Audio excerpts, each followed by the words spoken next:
Hey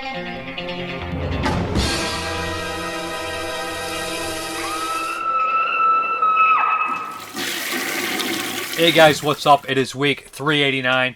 A bunch of reviews for you. Tiny update, one movie I think. Some stuff got lost in the mail. Still stuff coming in the mail, stuff like that. We'll get it figured out. But yeah, the reviews, there's a bunch of them. So let's just hop into it. Yeah, it's busy month, right? October. Every horror fan's busy month, but also the best month. So we have from Arrow Video the 4K United States release of the Quartet of Torment. So this is the first four. These always little things they put on the back of the arrows that come off and everything. I don't know how I feel about them. You know, you want all the special features listed on the back, but at the same time, it doesn't look great on the shelf. So yeah, anyways, we're going to talk about the first four Hellraisers. They're all in 4K. They all look phenomenal. Everybody knows that Hellraiser is one of the biggest horror, kind of franchises there ever was. What are we at? 11 films now, including the kind of the recent reboot a couple years back. So we are at 11 Hellraiser movies. That's wild. Yeah, so this all started in 1987, directed by Clive Barker. Okay, so we're going to start with the first Hellraiser, 1987. Clive Barker was a writer. He did stuff like Books of Blood, of course. So many, when you think horror, like contemporary horror people, you think Stephen King, and I think you think Clive Barker at number 2. Well, he was a British, of course, writer. He had Books of Blood, and his works were different from everybody else. He stood out. So, of course, people wanted to adapt his works, and there was a couple early films, Underworld, aka Transmutations, and Rawhead Rex, both by George Pavlo. He directed some shorts himself, like Solemn and Forbidden. I believe those were definitely before Hellraiser. He was not really enthused with the movies, so he decided to do his own film based off his novella, The Hellbound Heart. Great novella if anybody hasn't read it. So what he does is make this low-budget film in Britain. He gets some of his friends together. It's kind of a family affair. A lot of these people, they're very talented, very artistic. But he did hire, like competent DPs and stuff like that. People like people that work on the special effects, like Bob Keane, who do a great job. But a lot of the people on the set, Badford, Doug Bradley, the Cenobites and stuff like that, he knew them. They were friends of his. So to try to describe what Hellraiser is to somebody that wouldn't know, I feel like everybody knows the Hellraiser movie, so I'll probably get a little bit more personal with my time with them, how I grew up with them and all that kind of stuff. So basically the plot of Hellraiser is we are in this world where this character Frank, who is kind of a degenerate, kind of sexual deviant, just kind of person that's, always looking for the next high, hears about this lament configuration. He opens it and he gets taken to hell. He escapes because his brother's blood lands on the floorboards where he was ripped to pieces by the Cenobites, which are these kind of interdimensional, strange kind of demons. I don't want to call them demons because that's like the layman's terms, but it works, especially in the sequels. He escapes from hell, and he had once had an affair with his brother's wife, Julia. So she basically helps him get his strength back by feeding him bodies until, of course, her stepdaughter starts to think something's wrong and gets involved with it, and all hell breaks loose, literally and metaphorically. So we also have Ashley Lawrence in here. She's, I think this is her debut role. She's really good in this film. She would go on to be in part 2, a little bit in part 3, and I think she's in part 6 as well. Just a great actress, a great final girl, if you will, although I kind of do the final girl moniker, hold that to slasher films more so than these kind of movies. I wouldn't call these first Hellraisers for sure slasher films at all. We also have Doug Bradley as a lead Cenobite in this film, later named Pinhead. We have Nicholas Vance, who would appear as Chatterer in the sequel, as Chatterer, of course, in this one, and he's also Kinski in Nightbreed. We have Butterball, played by Simon Badford, who is Onaka in Nightbreed. And, of course, we have Andy Robinson, a great character actor from stuff like Don Siegel films, Dirty Harry, and, of course, Charlie Varick. And he is in later horror films like Child's Play 3, just a really good character actor, always a solid actor. And then we have Claire Higgins, who plays Julia, and she's a theater-trained actor, tremendous performance. So we also have other actors who do a great job. Sean Chapman as Frank with skin, Oliver Smith as Skinless Frank. Yeah, so basically the plot is pretty wild, as you can tell. This movie brought forth the lament configuration, which is a box which opens the pleasures to heaven or hell. So the mythology is so rich in this film. It's very rich in Clive Barker's films in general, but this one is just one of these movies that it asks you a lot. You know, it asks the audience a lot to kind of put some pieces in there and figure out exactly what's going on. I think what's so perfect about this film is in the beginning we see what happens to Frank, and then later we see you know, the Cenobites in the opening there, and we see them at the very end as well. But the Cenobites are kept in the shadows, and I don't mean shadows as a literal term. Of course, at the end they're blasted in light, but they're just kept in the background for a very long time, and that's the right amount of time to keep them there, because it makes this kind of intrigue about them, and you have so many questions, unanswered questions. And of course we have the idea that they're in this kind of weird, strange bondage, this BDSM gear, right? Which, you know, fits into Clive Barker's world perfectly, and this would be so influential on future films and future clubs and all this kind of stuff like this, kink kind of stuff. It's just a super influential film. And the main thing behind Hellraiser is that it's a love story. And I feel like I'm repeating a lot of things from all the special features that I've heard over the years, a lot of reviews I've heard of the movie. But this personally is one of my all-time favorite horror films ever made. And I've been in love with this thing since I was 10 years old. Way too young to see this. And when I was young, I was intrigued by the Cenobites. I loved the Cenobites, and it just pulled me into that world. You know, the darkest, creepiest, grossest monsters you can see. I just kind of didn't understand what BDSM was or any of that stuff like that. And I didn't necessarily understand the deep emotional feelings that Julia had for Frank. This idea that she has this kind of trap feeling with her husband and Andy Robinson, and she had this forbidden affair years ago, and now she kind of longs for that excitement. She's just gone dull of this whole thing. But the way they cut the scene in the beginning of the film, where we realize that, you know, she's in this house and she had an affair with Andy Robinson's brother Frank. You just kind of see this, like this cut between his birth and this betrayal. It's a really beautifully edited scene, and for Clive Barker being a first-time feature film director, he does an excellent job. He gets a lot of good shots from the camera, DP operator, all that stuff.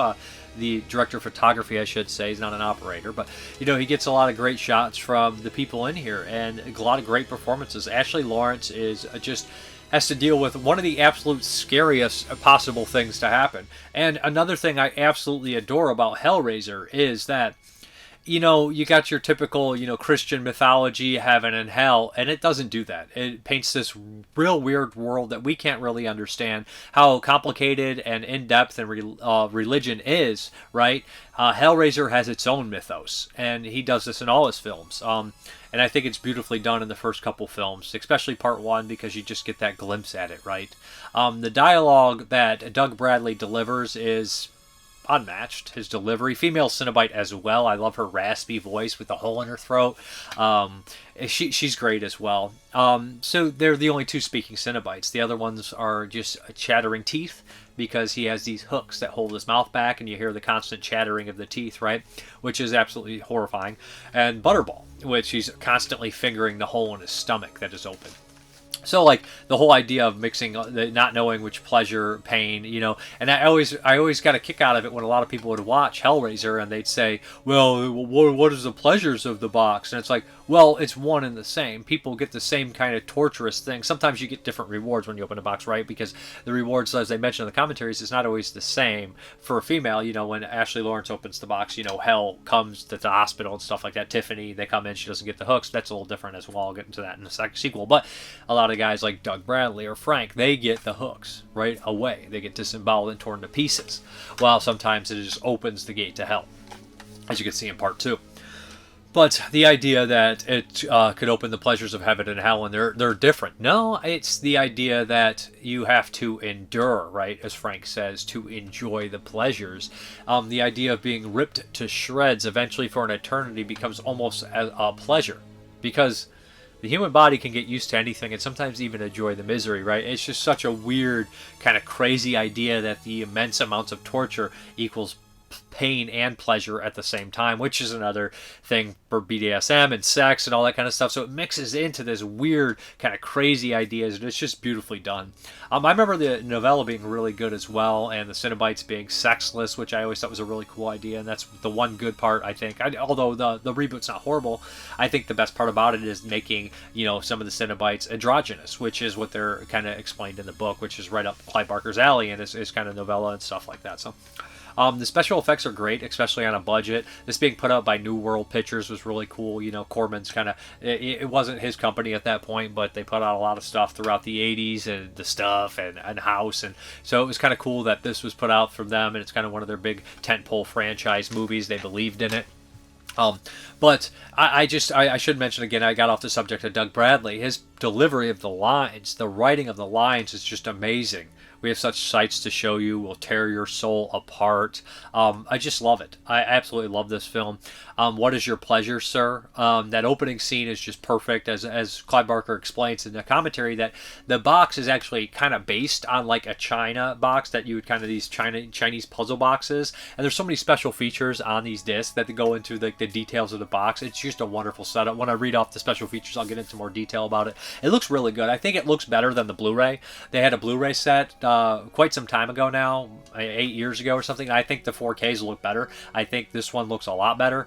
It's not as grainy, and it doesn't look like they DNR'd the shit where it was like completely scrubbed, but it's grainy movie. It's a 16mm low budget film, but I don't think that it looks nearly as grainy as the Blu-ray did, and I know that was a huge complaint by some people. I thought it looked great. The music by Christopher Young cannot go unmentioned. It is one of the most powerful scores of all time, and it's not what you would exactly expect, like this creepy kind of music. It's just big, like powerful, almost like religious music, and it is by far the most powerful score of like a horror franchise. I think I would say it's underrated, but no, everybody knows the score and loves it, and I think it's probably, if I had to pick best score in any of the big horror franchises, I would probably go with, as far as like the ones with like 5 or 10 titles, and the first two Hellraisers have such a good score. It's my personal favorite score, orchestra kind of style stuff. And Christopher Young, started in horror movies like The Dorm That Drip Blood and moved on to doing Hellraiser and doing great films and doing the stuff for Scott Derrickson. But wonderful score, wonderful performances by Ashley Lawrence and Andy Robinson and Claire Higgins and Sean Chapman and Oliver Smith and everybody involved. They're just so good. Doug Bradley. This is the only film that has the engineer creature in it, which I think is really cool.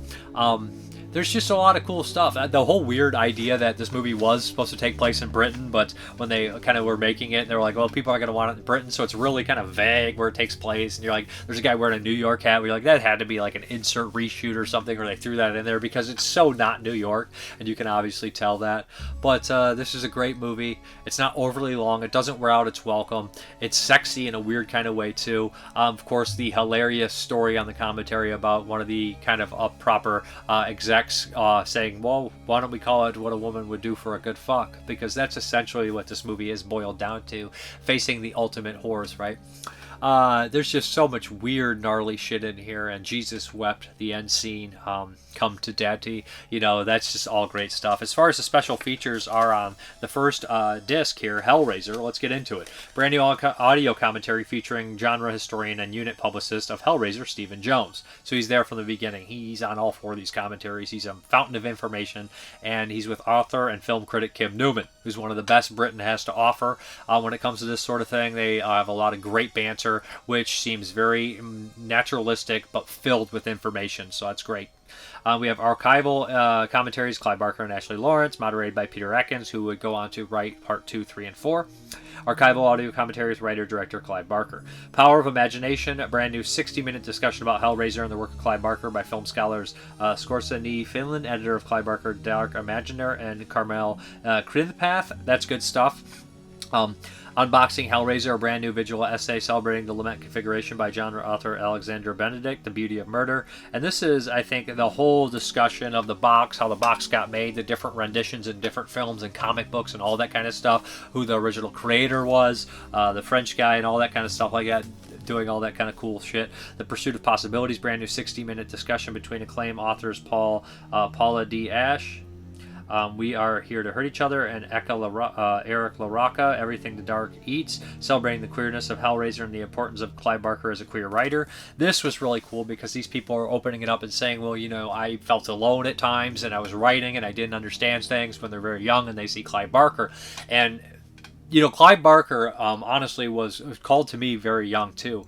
And I could relate to this. At being a 10-year-old kid, I was obsessed with Nightbreed and Hellraiser, and I don't know why I was drawn to it. I do now, but then it was a world of monsters. I love the monsters. It was a world of the unknown. It was a world where the Outcasts in Nightbreed go away to escape, and they're welcomed. I was always a strange kid. Obviously, look at me now. I'm a strange guy, but loving horror films at certain points, or being that queer or gay like they are, it kind of alienates you from the normal life a lot of people have. So those movies, and I think Clive Barker's difference from just normalcy is perfect for a lot of people that like horror, that feel like they don't belong sometimes. I think that his films and his style and his mindset, it just speaks to him, And Clive Barker, as violent as some of his stuff is, or weird or different, or scary, there is a gentleness to it, which is strange. I don't know how to explain that. And Clive Barker has written tons of books from different genres, so there is a gentleness in those, but there is an acceptance, I would say. Then we have Flesh is a Trap, brand new visual essay exploring body horror and transcendence in the work of Clive Barker by author Guy Adams, The World House, and he talks about, he's doing like tattoos the whole time and saying how he never felt like he fit in his own skin. Newly uncovered expanded EPK interviews, Clive Barker, Andy Robinson, Claire Higgins, Ashley Lawrence, and Bob Keane. Shot during the making of Hellraiser, new introduction by Stephen Jones and Kim Newman, original 1987 electronical press kit. Big Frank, Sean Chapman and Hellraiser, archival interview. Under the Skin, Doug Bradley and Hellraiser, archival interview. Soundtrack, Hell, the story of Abandoned Coil score, archival interview with Coil Metal Stephen Thrower. Of course, we had draft screenplays and trailers. Hellraiser is a masterpiece. It doesn't speak to everyone, but if it speaks to you, I consider you very lucky, and you're my people. So Hellraiser, great stuff. 4K looks amazing. I love the release, love the box set. Okay, we're going to talk about Hellraiser 2, or Hellbound. Hellraiser 2 coming out in 1988, directed by Tony Randel, an American this time around, shot partially in Pinewood Studios, which was the big Britain kind of studios. They shot stuff like, I think, some of the Star Wars films, a lot of effects like that. So, boom. Hellbound, Hellraiser 2. It's always going to drive me crazy that's not called Hellraiser 2 Hellbound. But this is pretty much picked up where the original left off. We bring back Ashley Lawrence. We bring back, Claire Higgins, the Cenobites, all played by the original people. A lot of the same players. Sean Chapman, Oliver Smith come back. So, Hellbound, Hellraiser 2 is one of my absolute favorite sequels. It's actually one of my absolute favorite movies as well. So this is a bigger budgeted movie. Tony Randel was a producer. He was an exec at New World, and he got a chance to direct. And they talk about that in special features and commentaries, that Clive was always there to, I don't want to direct this. I want to be hands-on and help, but I want to push for somebody else. Peter Atkins can write this one, my friend. He'll write this one. Tony Randel will direct. And he just gives all these people chances. And that's what, like Kim Newman and Stephen Jones were saying. And it's very refreshing to hear that, especially, I don't want to point any names at conventions, but I think there's probably a couple people that know that they're not supportive of other people, and these are his friends. But Clive, from all the stories I've heard, he's always been incredibly nice to fans, incredibly supportive, and him passing on the reins and being like kind of not behind the scenes, but hands-on, but not the front runner of this thing was really fucking cool. And it turned out really great. Now, of course, there's going to be some like seam showing in this 4K edition of Hellbound, Hellraiser 2. The walls are always peeling away, but this time we go to hell, right? So Ashley Lawrence is in a mental asylum at this point, and her caretaker, she's put in the care of Dr. Chenard. And we soon learn that Dr. Chenard is not who he seems to be. He's this kind of stiff upper lip, proper British gentleman, great theater actor from Britain. He's actually Scottish, that I learned from the commentary. He's an excellent actor. One of my favorite performances in the entire series. In fact, probably my favorite performance in the series, one of my favorite performances of all time. So he has this kind of demeanor about him, right, where he's completely repressed. And I absolutely love that because on the surface he seems like a gentleman. He's doing like the first time you see him, he's doing brain surgeries. He says, "We have to see, we have to know," right? So he hears the story, and a lot of people would think that poor Kirsty is crazy, but it's not to be. So he learns about the mattress that a previous character died on, and as in the first Hellraiser, they can come back through, previous deaths on here. Very weird kind of mythology, right? So he takes a patient of his, which has obviously a phobia of bugs and paranoid delusions, and this guy cuts himself on the mattress and brings back Julia. Now, Julia died in the first film, of course, spoiler. She's skinless this time, which is really cool, really surreal to see, of course. Is like a skinless lady in a dress smoking a cigarette. You're like, weird as shit. And you see, like, Channard kind of just be intrigued by this weird stuff, but never really breaking his kind of uptight demeanor. And while we're watching, we realize that this is going to end bad. What happens is Kirsty really notices, she thinks that her father is trying to communicate her from hell, so she wants to get him out there, so she has a reason. Channard has this young girl who is mute, who's really good at puzzles around, obviously set this whole thing up, and we learn that Channard has heard about the lament configuration. He has a couple of them in his office, actually, and he's completely obsessed with this entire thing, and he wants to see, he wants to know, as that kind of cold, calculated, person that needs to know everything about everything. So we learn as the film progresses, of course, they end up in hell. They open the box, which leads to one of the most beautiful lines ever. Channard uses Tiffany, who's the puzzle maker, and Doug Bradley says, "It's not hands that call us here, it's desire." And that is probably one of the big lines that has stuck with me about the series, and I always held the series to that regard, right? I would like people to open the box themselves to get it. It just feels so much better, feels way more natural. But the Cenobites are back, and they're great, and we have a new Cenobite this time around. What's cool about this film is it opens up and you see all these wild, crazy things, and we learn some backstory about the Cenobites, which is cool. We see why a Cenobite is created. We get more in-depth mythology about the Leviathan and the changing of box and maybe the changing of powers through here.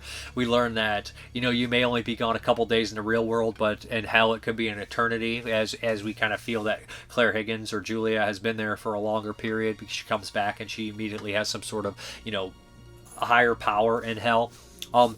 So as we progress, Kirsty has to go through hell to try to find her father, and we tie up some loose ends. Not loose ends, but we kind of get some closure from the first film.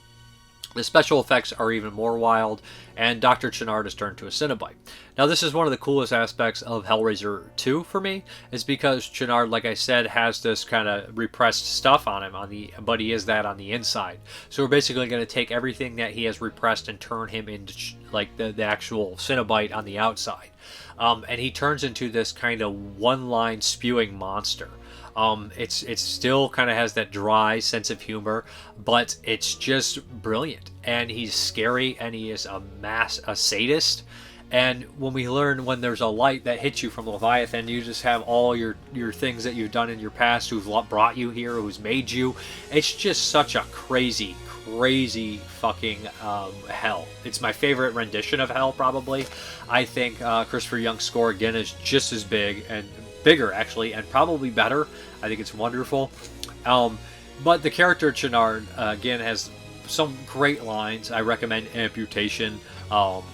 So many. I'm taking over this operation, and of course, and to think I hesitated, which is a beautiful moment in the film. Now, the mythology, again, is a little cloudy. I think you have to use some, get there yourself a little bit and kind of put some pieces in there, which is what I like about Clive Barker's world. I think that religion in general always has those kind of weird moments where you're saying, well, how's this work? Why does this work? And I think that if you're going to make your own religion in a horror film or take your own rendition of hell, I think that there needs to be some kind of cloudy, weird kind of shit going on. Never do I think that Clive Barker or anybody of the writers of this film don't know what's going on. But we actually have hell in the hospital, and all hell breaks loose, right? I've been here 105 years, and he doesn't remember my name is one of the lightweight, funniest moments. They mentioned that in the commentary, too, which I absolutely love, because I always found that funny, and no one else remembered that line for this movie except me, and I'd say it, and they'd be like, what are you talking about? But Hellraiser 2 looks fantastic in 4K. It's gorier, it's grosser, it's nastier. It's released in a rated and unrated edition. Hellraiser 2 is just one of the all-time great sequels. Still has the same feel, same cast, same score as the original film. I should mention the guy who plays Gorman in Aliens pops up in this one as kind of a love interest, but it doesn't last too long. Good, solid performance here. And there's questions like how come Julia got her real skin back, but Frank had to steal it? Maybe he didn't have enough victims. That's the kind of stuff I'm saying, like where you're filling in your own kind of gaps into the story logic. But Hellraiser 2 is a fantastic film. You get backstory on the Cenobites, and the music's great. The 4K looks really good, sounds good. I think that, you know, the second one didn't look as bad on Blu-ray. I don't think they looked bad on Blu-ray, but I think that I was more impressed with the cleanup on the first film. But just seeing them in 4K is just it's just really cool. Like Clive Barker didn't write this one. He definitely had input on it. Peter Atkins wrote it, and he would go on to be involved with the 3 and 4 as well. But yeah, so let's get into the features on this one. We have brand new commentary featuring Stephen Jones and Kim Newman. Also great stuff here. Talking about Pinewood Studios and you know, interference from the studio. Archival commentary with Tony Randel, Peter Atkins, and Ashley Lawrence. Also good commentary. New commentary with director Tony Randel and Peter Atkins. Hell was what they wanted. Brand new 80-minute appreciation of Hellbound, the Hellraiser mythos with work of Clive Barker authors George Daniel Lay, Born of Blood, and Kit Power, the Infinite. And they do a great job. They bring up all sorts of things on here, talking about when they saw this and how Julia must have been in hell longer to get these powers and stuff like that. And they just rip into this thing in the best kind of way and dissect it. It's a great discussion about Hellbound. And then we have the Rat Slice Sound, brand new appreciation by composer George Christopher Young's score for Hellraiser and Hellbound by Guy Adams. Good stuff. Archival on-set interview with Clive Barker. We have more archival cast and crew behind the scenes, being Frank Chapman on Hellbound, archival interview, of course. Under the Skin, Doug Bradley, another archival interview. And then we have Lost in the Labyrinth, archival featurette featuring interviews with Barker, Randall, Keene, Atkins, and others. So great disc. Love this movie. One of my favorite sequels. I still put the first one above it because it just seems more personal and more like kind of on a smaller scope, which somehow really works for Hellraiser because it's a small scope and you see this possibility of this giant world just below your feet, just lingering in the shadows, which is amazing. But number 2 is great too. Blows up. Great opening to recap the first movie. Just love it. And one of the scenes where we see Doug Bradley actually get turned to Pinhead is just beautiful. Okay, now on to the third film from 1992, directed by Anthony Hickox, who had a famous director father who did a bunch of westerns and other things like that. And I think he did Theater of Blood, if I'm not mistaken. But on to actually Anthony Hickox here. We have Hellraiser 3, Hell on Earth, from 1992, if I'm not mistaken. Doug Bradley returns, and pretty much the rest of the cast is all new. We do have a script written by Christopher Atkins, where it picks up kind of where the last one left off. A few years have passed. Now Miramax kind of picked this one up. It always was under the Paramount label, Miramax, Paramount kind of deal. From when I was a kid, I remember the VHS tape. If I still have it sitting here, I highly doubt I still have that tape. I had the unrated tape that I held on to forever because Hellraiser 3 got released on a rated disc all the time, not the unrated version, which is a huge shame. But yeah, here we go. So what happens is this one takes place fully in America, no doubt about it. I think it was filmed in, what do they say, North Carolina, but they do kind of make it look like New York at times. It does have a couple familiar faces in here. The guy who plays J.P. Monroe was in a really good kind of low-budget crime film called The Immortals. Geez, who else is in here? Peter Atkins has a little small role, the writer.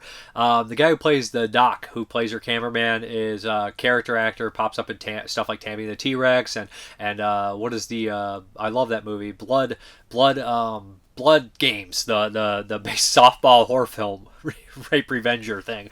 Great movie. So he's in this, but yeah, so basically the plot is, of course, so we have a journalist, which is always a great way to start a plot because she's going to get involved. Her father died in the war, and she always misses her father. Very haunted by it, of course. Always has nightmares about it. So one day, she's looking for a news story. She's not getting anything good. They bring this guy into the emergency room, and he has the lament configuration in his hand. His head explodes. Crazy, awesome scene where they give him the shock and all the chains light up. It's really cool.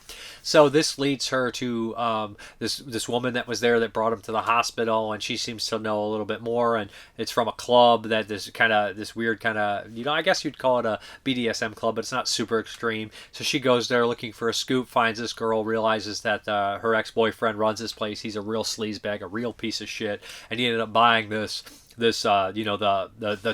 totem from the second film that had the box in it, and that's where that came from. Somebody tried to steal it. So we learned that this totem also had Pinhead in it, if you guys remember, of course.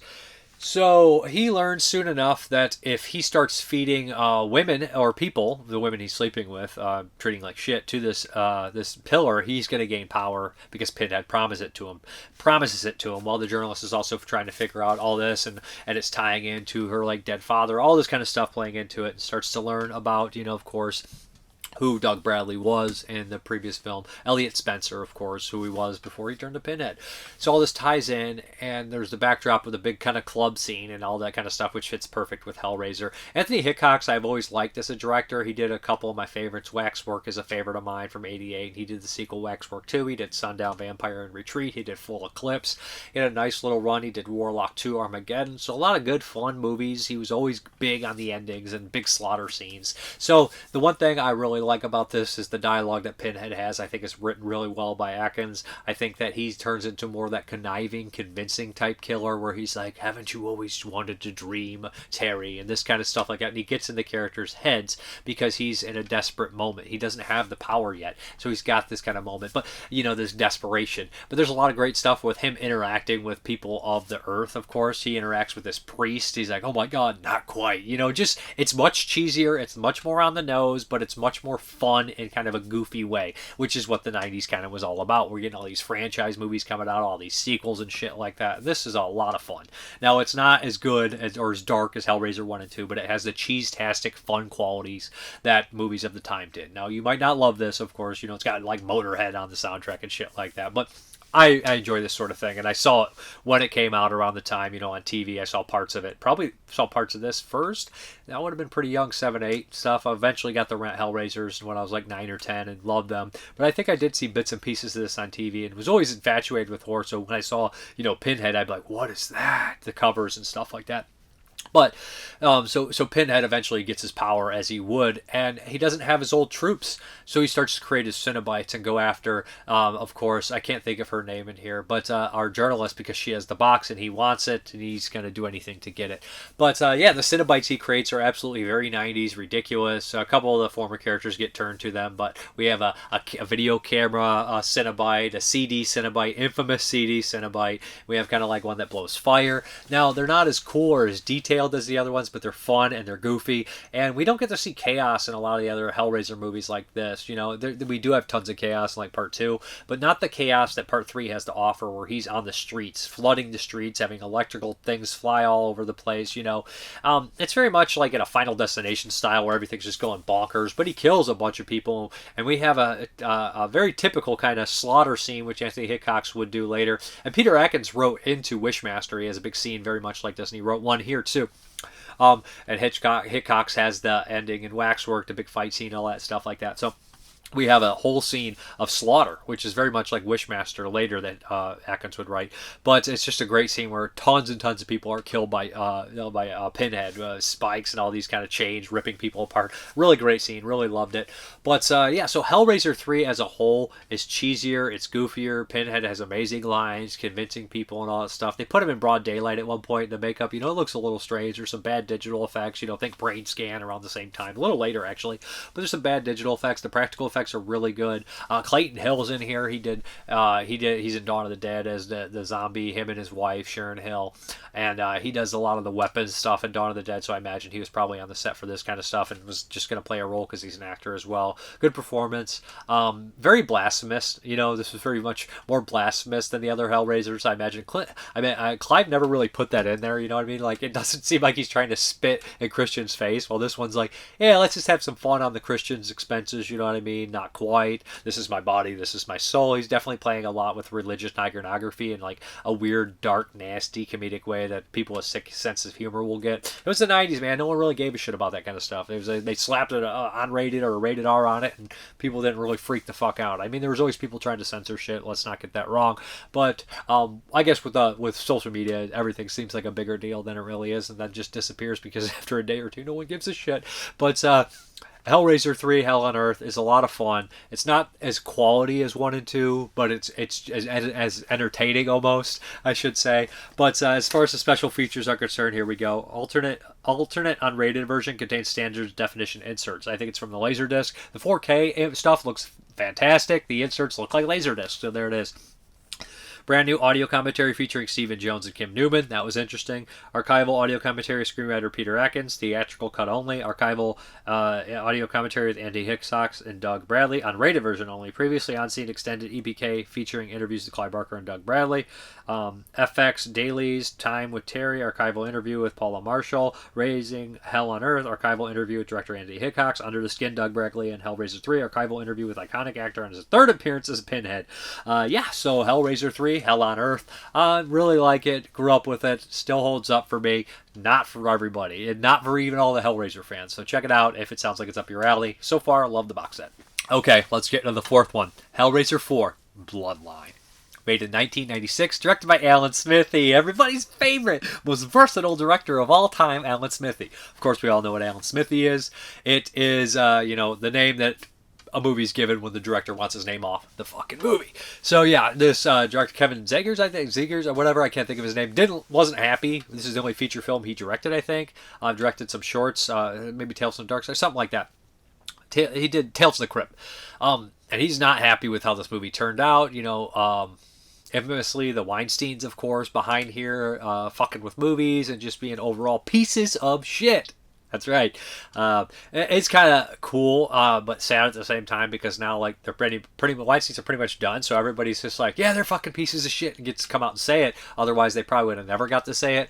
But yeah, they come and do a lot of stuff about the commentaries, how they fuck shit up, and how they didn't like this, they didn't like that. How Peter Atkins was like kind of screwed along, and the director, and they basically threw their hands up at one point, and said, we don't care anymore. We're done. We're done with this. We're done. But they also bring up in the commentary that Guillermo del Toro worked with the Weinsteins for Mimic, and he said, well, my father was kidnapped by, gangsters at one point and held for ransom, and I had a worse experience working on a Weinstein movie than that. So this kind of sums things up, what they said on here. Let's get into the plot here. Now, Bloodline was kind of supposed to jump through 3 timelines, right? The original, where we have like that back in the day kind of, I don't remember what time period it would be, but French kind of create a toy box guy, toy creator gets hired by this weird kind of gross rich person that's appears to have syphilis all over his face, as all rich people seem to have back then. So basically, he's just a deviant, kind of weird, perverted guy, and he wants them to make this box, and he wants to put black magic spells, of course, and to summon demons, to summon creatures from hell and whatnot. So he uses his toy maker to make this box. Adam Scott's in here, very young actor, good performance, great actor, young performance by him. So this guy, he ends up summoning this demon Angelique. And Angelique is a really cool new kind of character, and she's kind of used as their vessel and everything, listens to everything they have to say. I shouldn't say vessel, I say familiar possibly. Does everything they have to say and whatnot. There's a lot of deleted footage and footage that's lost from this period, and a lot of the stuff is really cool, involving some gamblers that get ripped to pieces by the box and other people and stuff like that. Partially gone footage and not completed footage, but all that information was really cool, and that stuff would have been awesome. But we follow this guy's bloodline, right, who made the box, and then we go into modern times, which follows the guy who designed, he's an architect, designed the building that we see at the end of part 3, that is pretty much part 4, is in for the most part, and we see his family. His wife is actually played by the Kim Myers, the actress from Nightmare on Elm Street Part 2, the neighbor, not Mark Patton, Mark Patton's friend, the love interest, I guess you'd say, but I thought that was Russler as well, but Robert Russler in there is too, so double love interest in that movie. But Kim Myers, she's in Nightmare on Elm Street 2. She's also in this. So we follow his bloodline there, and then we follow the final bloodline where they're in space, right? And the kind of framing story starts off in space, so you're thrown right into space here, which is really weird because like the next year they'd make Event Horizon, which I thought was a Hellraiser script possibly, and that's Hell in Space 2, Wormhole. Also a movie that was incredibly tampered with, and the unrated stuff will never get released. Otherwise, it probably would have been an amazing movie, and it's still pretty cool now, but I can only imagine what it would have looked like. So what is up with people tampering demons in space? We want it not tampered. Don't tamper with my demons in space, bro. Bloodline is an interesting movie. Pinhead's decent in it. He's good in it. There's Angelique becomes a full-blown Cenobite at one point. Her interactions with Pinhead are interesting. You kind of get a glimpse of what hell used to be before it kind of went to this weird kind of change and everything like that. We also have these pair of twins who get turned into this gnarly character, get twisted together. Really cool scene. And we have a Chatterer dog, a Chattering Beast, which is it Chatterer formed into this dog? I don't really know how that works. They do have these weird creatures like the Engineer and the thing that flies in part 2, all that kind of weird stuff like that. So maybe it's a beast, maybe it's Chad reformed into something else, being punished for how he fucked up in part 2. Who knows? But so all that kind of stuff here. Now this movie is still decent to me. I still like some of it. I think some of the special effects are really good. I think it looks pretty good. There's a good lighting at times, and you know what? For the most part, it's not a horrible movie. I think that people get too hung up all the time, which we all are, on what it could have been, and it could have been amazing. But what we get is still all right. It's still decent. It's not nearly as bad as I remembered, and this was the first time that I was cognitive enough, being born in '86. Although I look like I was born in '76, I was cognitive enough or understand enough that this was the new Hellraiser being released in 1996. I was 10 and I was very excited. So I must have been watching Hellraiser before 10. But I was very excited to see Hellraiser. My parents let me watch it on the VHS and everything like that. And I was super ecstatic to see Pinhead. And you know what? Looking back on it, I had a lot of nostalgia for it, which definitely did there. I watched all 4 of these in one day, along with another movie. And I haven't done that in years. I just could not stop watching Hellraisers on a Sunday. The day of rest, I watched 4 Hellraiser movies back to back to back in 4K. And by the time I got to 4, I was like, I'm kind of more excited for this one because it had been years since I watched this one, and it was better than I remembered. I liked it. There's some cool stuff in there, like I mentioned, some decent kills, and the idea of falling to Bloodline is an awesome idea, right? That it ends in space, I think people scoff at. They think it's really cheesy because, of course, we had Jason X in space, and we had Leprechaun in space, and we had, of course, Critters 4 is also in space, although Critters come from space, so them being in space is kind of fine. I think it's kind of all right, But there was a lot of horror franchises going to space at the time. Later, actually. Critters 4 was first, and then was Leprechaun 4, might have been a little bit after, whatnot, around the same time. So then Jason X was the last of the bunch. But it always became kind of a joke, right, to send these kind of monsters to space. And I don't think it was as crazy as everybody made it out to be. I think Jason X was the last one, and it was the most ridiculous. I mean, Hellraiser and Jason in space is just kind of bonkers shit, right? But I think the way they handled it was pretty decent. Pretty cool, right? We get 3 different time periods. You get to see 3 different things kind of going on, and this whole bloodline follow through. It's all tied together. So the work print is different. It's on here, one of the work prints. There's probably several different work prints floating around, but the work print is put together better. The order is better. I think it is. It just flows better. I think there's different alternative lines and takes and stuff like that, and that's not necessarily probably the original version what it would have been if the director and all the people got to do whatever they wanted who they wanted, but it's probably closer to the version we see. It looks great in 4K. The work print version doesn't look great. It's just VHS quality, probably worse, but it's interesting to watch nonetheless.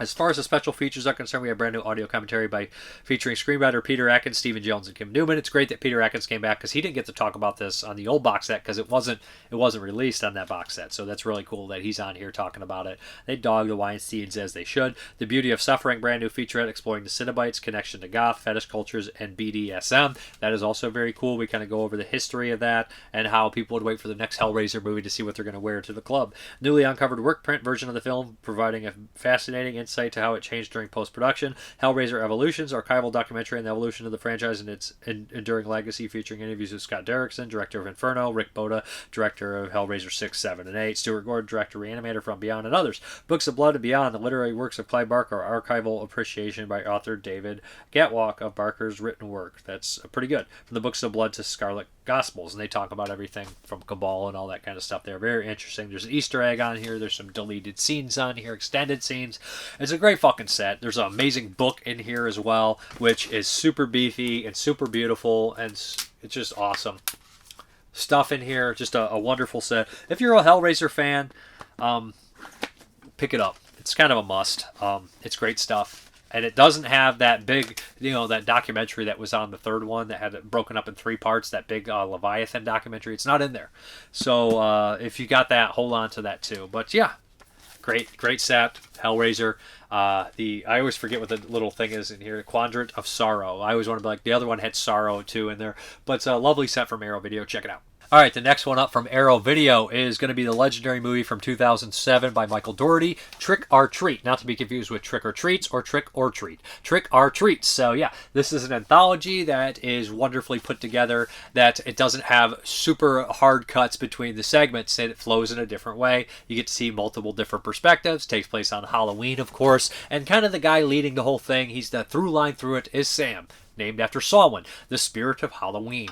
So we have 4 different kind of stories in here. We have one about a serial killer starring Dylan Baker and Thurman fucking Merman from Bad Santa.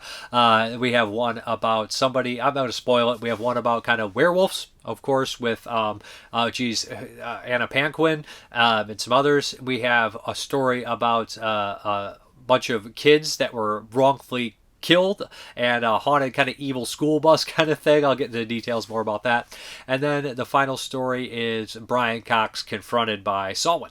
All these tied together. We have different point of views at different times and whatnot, and we'll see a scene earlier that happens, and later we'll see it from a different point of view. Brilliant. A lot of people call this like a Pulp Fiction of horror anthologies.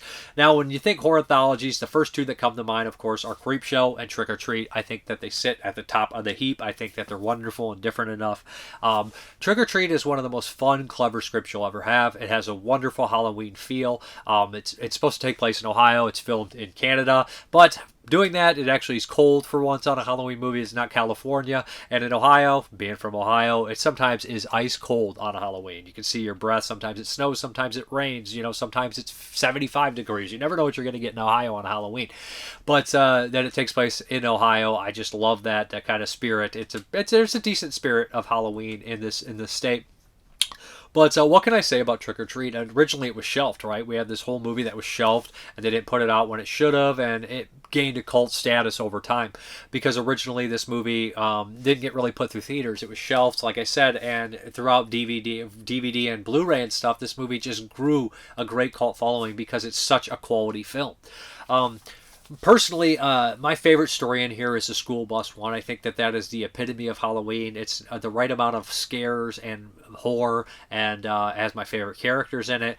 Now, Trick or Treat is rated R, and there is some nudity in the beginning, but it's that perfect kind of rated R where some of it is approachable for kids, but it can scare the shit out of you as well, as it's scenes of gore, but it's not overly gratuitous in any aspects, I would say. So the story that I find the most fascinating is the school bus one, where we have this poor girl. She's slow, and there's a group of kids that are picking on her, 4 other kids, and they kind of have this elaborate scare the shit out of her thing, which is almost super over the top. And you see them throughout the movie looking for like kind of a scavenger hunt. They're trying to get pumpkins. And years ago, this bus driver was paid by these people they used to bus these mentally handicapped kids or kids that were kind of problem kids, maybe some mental problems as well, dangerous maybe, potentially, they mentioned. These poor kids all in their Halloween outfits, and old school, weird, creepy Halloween outfits, the ones you see in the old-timey pictures and stuff. And he's supposed to bus them to a different district one time around Halloween. They pay him, I think it is Halloween, they pay him to get rid of the kids. So he's supposed to drop them in a rock quarry and whatnot, and he does that, but some people still think that this whole area is haunted. They decide to try to play a prank on this girl, and it backfires, of course, and it makes it more deeper and meaningful, because this girl also suffers from some sort of form of probably like autism or something. I don't want to use the term suffers, you know what I mean? But she's not... They look at her and they try to make fun of her for her differences, but in reality she comes across as the most sweet, best character in the film, and you really like her. And the just desserts in this are perfect. This movie does have a lot of just desserts, and I think that's something that I've just always been infatuated with ever since growing up and watching Tales from the Crypt, that just desserts kind of idea. But it looks fantastic in 4K. The music's great. It has that Halloween feel like no other film. Leaves blowing in the ground, jack-o'-lanterns everywhere. Just the big Halloween parties. It captures like so many different kind of feelings. The fog rolls in. Iconic shots. It's probably, honestly, maybe the best Halloween movie ever made. Honestly, it's not. I don't watch it every Halloween, but it'd be hard pressed to pick another Halloween movie that is better. I know obviously Halloween, and there's a bunch of stuff that I personally watch around the time, but Trick or Treat is the real deal. It looks fantastic, like I said, in 4K. I don't want to not mention that. But as far as the special features, we have, of course, HDR10, of course, original 5.1 surround and 2-point stereo, optional subtitles, brand new commentary by Michael Dougherty, moderated by James A. Janice and Jessica Chelsea Rebecca of Dead Meat Podcast. Now, I listened to some of this, and it's more of kind of just a relax, kind of sit down where they just ask him questions. It doesn't seem like super well researched, but they're letting the director talk and everything like that. Archival audio commentary by Dougherty, conceptual artist Bren Burns, storyboard artist Simon Wilkins, and composer Douglas Pipes. Becoming Sam, a brand new interview with actor Quinn Lord. Now, he's all grown up. That's very cool to see. The Devil in the Details, a brand new interview with production designer Mark Freeborn. Now, this is cool, too, because he has some good stories about digging that hole in the backyard, and his dog, Dougherty's dogs, kind of checking out the hole, all that kind of stuff, and just he said he met Dougherty, and you could tell he was super passionate. This wasn't just a movie for him, and it was all really detailed, all that kind of stuff like that. Where are we at? If Looks Could Kill, a brand new interview with director of photography Glenn McPherson. Designs to Die For, a brand new interview with costume designer Trish Keating. And I really like that too. She's a lady, she talks about getting like the actors and stuff for the background characters in the party scene, being cold, all this kind of stuff. Just interesting to have these kind of people put their 2 cents in on the movie because they were an important part of it. Bark at the Moon, a brand new interview with creature designer Patrick Tapalaudis, with costume designer, where are we at? Mark Freedom remembers Bill Terizakis, a new tribute to late makeup effects designer. Tales of Folklore and Fright, an archival featurette with Dougherty, Burns, and Wilkins. Tales of Mischief and Mayhem, filming our Trick or Treat, archival interview with Dougherty on the making of the film. Sounds of Shock and Superstition, scoring Trick or Treat, archival interview as well. And that is with Michael Dougherty and Rob Galuzzo of Shockwave's podcast. Season's Greetings, a short film from 1996, directed by Dougherty. That's like the animated one.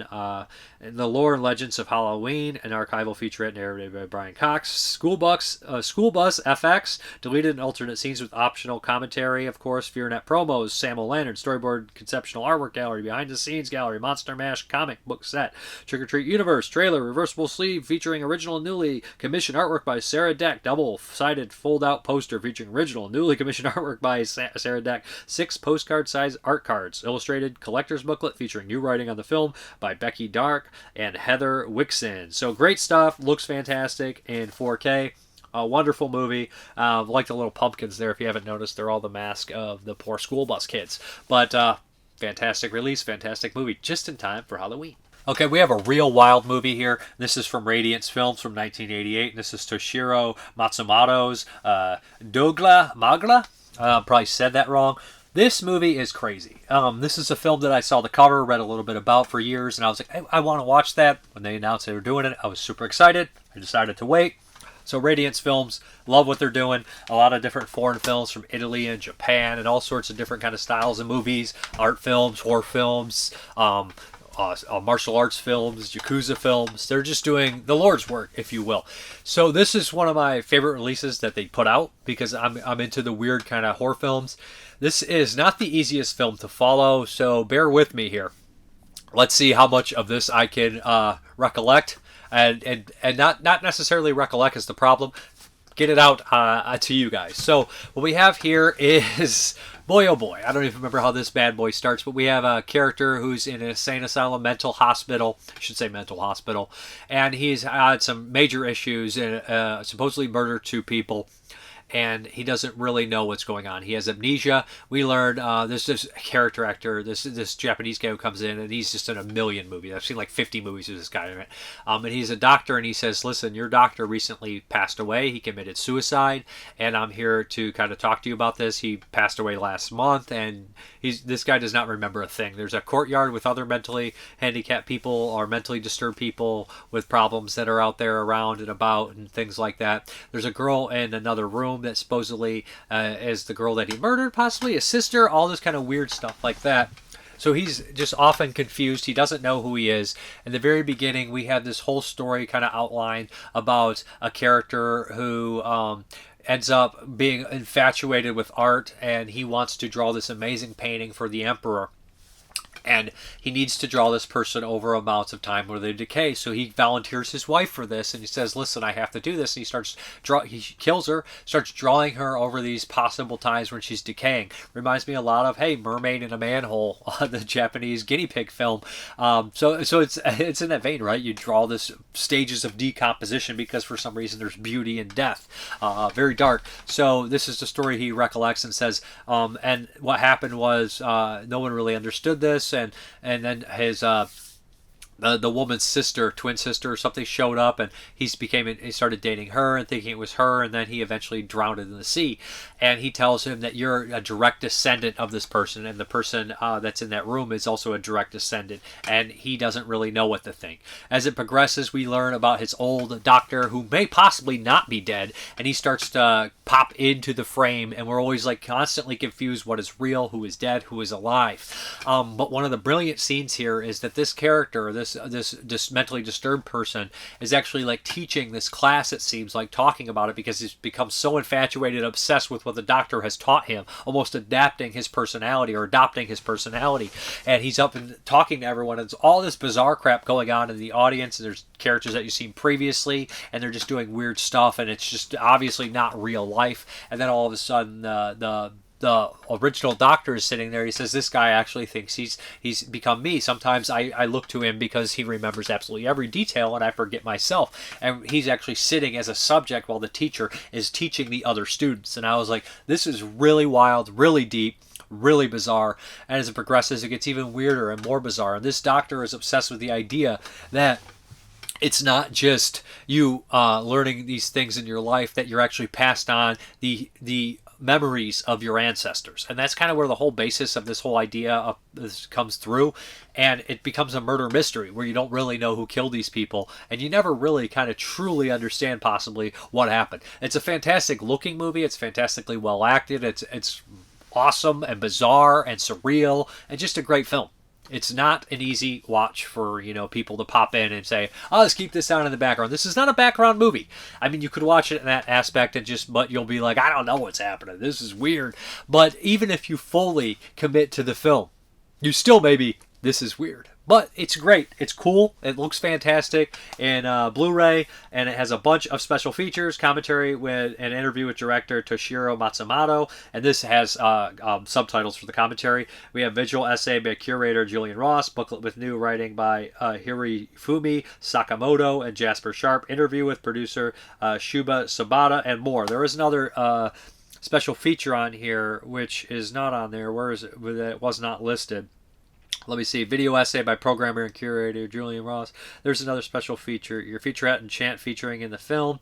But there's another one on here that is actually in English, where we have somebody talking about the movie. But it's visually amazing. It's bizarre. Conceptually, it's really cool as well. Check this one out. Good film. I don't want to say it's a hidden gem, but for the mainstream audience of people, not people watching this channel most likely, pick this one up. I think you'll enjoy it. I think people will enjoy it. If you like Japanese cinema, if you like weird cinema, this is for you. Alright guys, this video is going to be so freaking long. We're going to talk about some 2024 releases, and the first one up is going to be Terrifier 3. Now, I liked Terrifier 1 when it came out, and then it got obviously a cult phenomenon being on Netflix. A lot of normal people were coming up to me, not big horror fans, like, you seen that Terrifier movie? Yeah, I saw it a couple years ago, it's pretty good.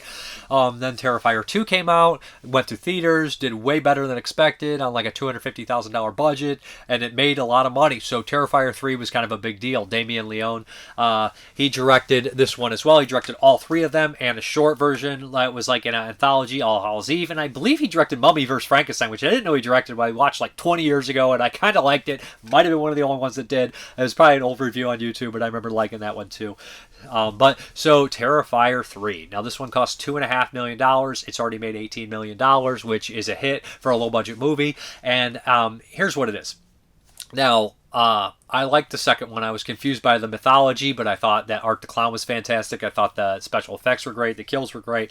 And I am a type of person, right? I love, like I just talked about Dogra Magra. Love that movie.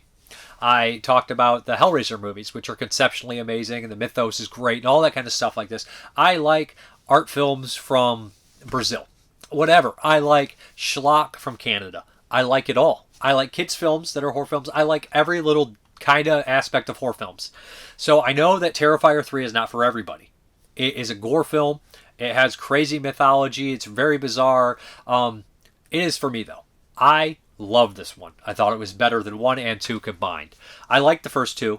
This one just blew me away. Seeing it in a theater probably did something that just kind of shocked me. I saw this in The Substance this year in theaters, and I was just like, where are we at now? Let's do this. Where were you guys at 10 years ago, right? So what happens, we continue the story of part 2. We try to fill in some of the gaps of what happened in part 2, this weird kind of mythology. We have some characters come back. We have the headless kind of art slug thing and a headless kind of bus thing that reminded me of the Borrower. So we have all this weird shit going on. And I'm going to be honest, I still think that the story is a little muddled, a little confusing for me. But we bring back the character who we completely mutilated, right? Now this character has become this kind of weird kind of henchman for him, this voice for Art the Clown, and she looks fucking awesome.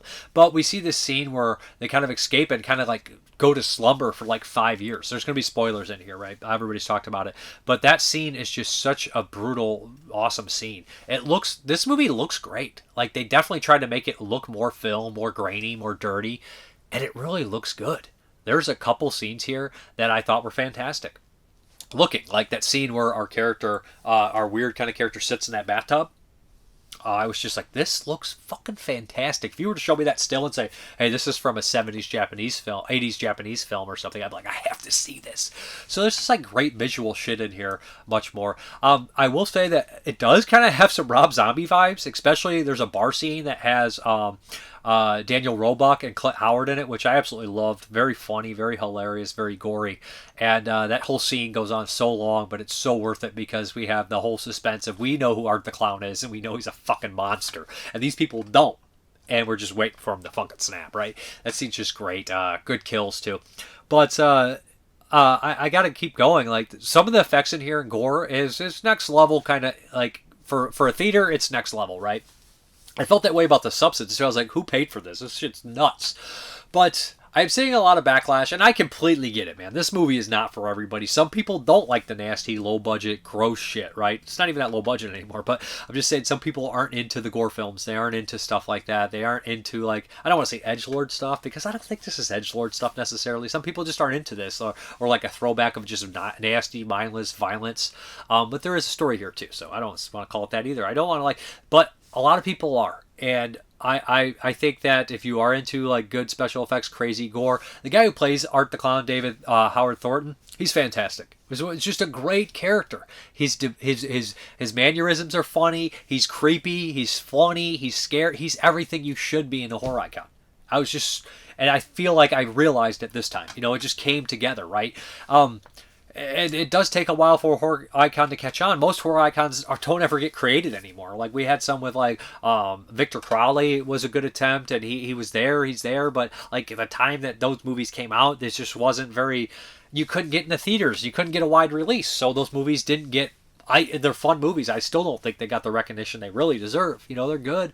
Maybe they could have been something like Terrifier, you know, that this movie got bigger than, you know, a lot of movies that did. So it's funny too that thinking like this nasty movie got put in theaters. It's number one. We've come a long way. We've come a long way where we can watch a movie where a character gets chainsawed into their nuts, cut in half.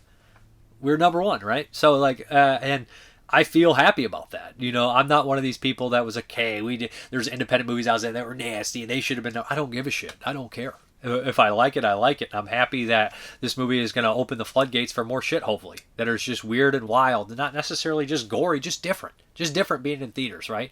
And I'm not saying that this movie is completely different. I'm just saying that it's really cool that it's in the theaters. It's really cool it's number one. I personally love The Thing. I thought it was vastly entertaining. I thought they had some great scenes with art. And it is a Christmas film at the same time. I thought that the acting for the most part is pretty solid. Daniel Roebuck, Clint Howard stuff is fantastic. Our lead here continues her story, opens up some more mythos and past with her in it. Just great, entertaining, crazy shit that I definitely will buy. I definitely will watch 2 or 3 more times. I know there's a weird like kind of kickback on this movie where I see a lot of people like, I need more than this mindless crap. So yeah, you do. That's fine. You don't have to like this. This one's not for you. It's perfectly fine saying, that ain't for me. Not my thing. Move on. Yeah, you get a soapbox and scream about it. Like, I mean, we all get on our soapbox sometimes. Hell, this shows somebody can say that you're on a soapbox. It's the fucking old show. But I'm taking the time to edit the damn thing, so hey, do what I want. Just kidding. But, you know, I do see some weird shit where a lot of independent filmmakers seem salty. They seem salty, right? And they're like, I shouldn't, but they should be happy. It opens up more chances, you know? I mean, it's just weird. Like, it ain't for everybody, but I'm just happy that it made a thing, right? Like a lot of people were saying we won. I think that's the right attitude to have for horror fans, that something like this made it there. And like if you look at my favorite movies that came out the last couple of years, like The Sadness was one of my favorites, and that's violent and gory and crazy. But then Psycho Goreman is another one Sadness, Psycho Goreman, Substance. When I watch these movies, I'm like, I feel like these are made for me. These are geared at me. Terrifier 3 is definitely aimed at me, right? In a certain way, because although like I said, I like kids horror films, but I do like extreme stuff, and I'm willing to get to the extreme shit and enjoy it. But it was just cool to see a movie that I always was like, who paid for this? That's the same thing I said on Serbian Film and Human Centipede 2. I was like, who paid for this? And I love those movies. I unashamedly love those movies, and I think there's dark comedy in them, which I think some people can't see it, but I do think this movie has a lot of comedy, a lot of great special effects. To me, there's not all that much to talk about until I could pop it in and watch a second viewing. I did watch it almost a week ago. But if you get a chance, go see Terrifier 3 in theaters. Take somebody who likes nasty, crazy horror movies, and take somebody who don't just to watch them squirm in their chair. I'm just kidding. Don't do that. But yeah, I loved it. It's not for everybody, but look at it as a victory even if you don't like it, right? Okay, next up is Stop Motion from 2024 as well. I think it's 2023, but wide release 2024. So I put this in, and the story kind of was, it felt very Censor to me, which is a movie I really liked. It came out a few years ago, right? We had that character who's had some trauma and lost his sister, and she's a censor in the BBC back in the Video Nasty era, that movie. So I was like, Stop Motion, okay, what we have here is this young woman who's helping her mother create her last stop motion masterpiece, right? Her mother is kind of slowly declining in health. Her hands are starting to, she can't do the tiny kind of things in the stop motion, right? It's a very complicated process. Her mother was an expert at it, and her daughter is kind of doing everything for her. And then one night she has kind of like a stroke or something, goes completely numb, can't do it anymore, take her to a hospital. And she's plans on completing this film for her mother's sake, but what happens is this young little girl in the apartment starts to kind of bother her, and right away we kind of know something's up. It's not really a mystery, that aspect starts to bother her, and she starts to take control of her film project. And we have this aspect, right, when she's just like, I've been taken over my entire life, I never got to do what I wanted, my mom told me what to do. And just like this whole thing, like her mom seems really awful, to be honest, although she's kind of comes from a brilliant background. She has a boyfriend that's kind of into like the more, I guess, corporate side of this kind of deal, and his sister is into it too, so they're always constantly trying to get her to do that. But she's a true artist. We have that big kind of artist versus capitalism kind of thing going on here, which I think all kind of artists do struggle with at times, right? Where they want to sell out and do what they have to do to survive, but at the same time they want to create art, and it's just a weird, complicated thing, of course. But so she starts to do this thing, this stop motion thing, and this little girl starts to kind of dictate what she's doing. And you're like, who is this little girl? Is it her from the past? Is it just this kind of weird muse that's in her head? And it starts to get really creepy and bizarre. And she says, well, why don't you make the characters out of real things like bones and meat? And it just gets really nasty. And she starts to not want to listen and pull away, and the consequences get weirder and crazier and more surreal. And she starts to crumble in real life, hurting herself, lashing out at others. And the ending is just a wild stop motion kind of crazy fucking thing. I really enjoyed it. I thought it was really well made, but it does kind of slack, I think, for the first couple acts. I was like, I like this. I don't love it, but the third act comes around. We incorporate the stop motion into the real life, and it's beautiful. It works well. It sets it up. It pays off. I thought this was great stuff. Weird stuff. It reminds me a lot like Censor. I like the special effects. I would recommend stop motion. I think it's cool. I think it's weird. I think it's creepy. I think our rewatch will be in order to determine where it's going to make my top 10 or top 20 or something like that. But stop motion, good stuff. And also, I should mention the director did, like the weird stop motion short from ABC's The Dash. So he's obviously got his hands on this stuff, and he's very good at it. Okay, the next one up, another 2024 movie, was widely released here in 2024. I think originally made in 2022. I think it's a Spanish film. This is The Coffee Table. Not necessarily 100% a horror film, but man, it is horrid. Also a incredibly bleak, dark comedy. Now, I don't even know how to talk about this without spoiling it, so I guess I'll just get my initial thoughts out without spoiling it, and then move on from there. This is a really well done movie. It's a minimal locations, just basically 2 locations, minimal cast. Everybody does a great job. And it kind of just shows you when you're in a tremendous amount of pain and nobody knows what you're going through. Sorry about that. I'm just talking a lot. Well, when you're going through a tremendous amount of pain and no one has any clue what you're going through, and they're just saying things, how things have these different meanings and everything like that, and it ends just in a fucked up way. Well acted, just a completely dark idea based on one incident that happens. So let's go. Spoilers now. The coffee table follows a couple that is older. They've been married a while and they are struggling to have their first kid. It's not been easy for them, of course, and eventually they're probably in their 40s. She gets pregnant. They're ecstatic that they have this kid. The movie opens up with them trying to buy this coffee table. The husband wants it. It's really gaudy and tacky. It's got like 2 naked women holding up this glass and painted in fake gold. And the salesman's a real sleazebag. Think a Danny DeVito style character. And he's like, oh, I don't like. But the wife and him have this long drawn out fight, and they go back home, and he's assembling the table because he got it anyways. And she's like, I'm leaving. I'm going to the store, take care of the newborn baby. Everything they do is for this baby, but they seem really vicious and angry at each other's throats for a while. And while she's gone, the unspeakable thing happens. He trips over the table and the baby dies. Its head actually comes off and rolls under a chair. He doesn't know what to do at first. He's just disgusted with himself and everything. So he puts the baby in the crib because he cannot face his wife's wrath. And throughout the movie, he's the only one that knows what's happened. He's having a dinner date with his brother and his like 18-year-old girlfriend and all this kind of stuff like this. And as it progresses, it gets worse and worse and more tragic with every ounce of information you learn. And sometimes it's just like makes you so uncomfortable. At times it's darkly humorous, but you're like, oh, it's so fucked up at the same time. And it ends as you kind of would expect it to end. Great performance by the 2 leads. In fact, everybody in here does a great job. I felt tremendous, sympathy, or I felt so bad for all the people involved with this movie. I'm not actually making the movie, but the characters in the movie, I think they're all really well done. There's also this aspect of this young girl who constantly says, "You're in love with me," and it complicates things and fucks things up. But Coffee Table is a really well made, dark comedy drama thing. Dips into the horror for sure because of the subject matter, but I would recommend it. Good stuff, The Coffee Table. Okay, next up is Longlegs, directed by Osgood Perkins, 2024. Osgood Perkins, of course, the son of Tony Perkins. He's also an actor. Before that, before he started directing movies, his first directed film was The Blackcoat's Daughter, aka February, which I thought was a masterpiece. He went to do a Netflix original, Although I Am the Pretty Thing That Lives in the House, really good movie. They did Gretel and Hansel, which I thought was visually great, pretty solid movie all around. Oops, sorry about that. That's my watch. Tell me I hit 20,000 steps. But the final movie that he just directed is Longlegs, although he has another one coming out, Monkey, which is based off the Stephen King story. Looks fun. So Longlegs, I heard a lot of good things about this movie. I really wasn't sure myself.